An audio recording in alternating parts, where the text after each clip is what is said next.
Pensiero del giorno, domenica 16 marzo. Sperare in Dio,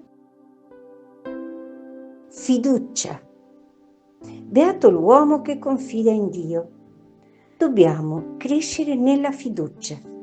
Questo significa mortificare in noi i dialoghi inutili con noi stessi e aprire un dialogo sempre più intimo e profondo con Dio, al quale affidiamo ciò che siamo e ciò che abbiamo.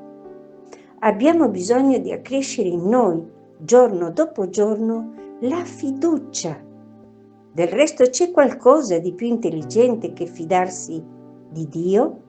Tuttavia la libertà che Dio ci ha dato ci pone nell'alternativa di credere o non credere all'amore che è Dio. Un'alternativa assurda per chi ha fede, perché se Dio è e se il suo essere è amore, la completa fiducia in Lui è solo la logica conseguenza. Chiara Lubick, Scritti Spirituali 2, Città Nuova, editrice.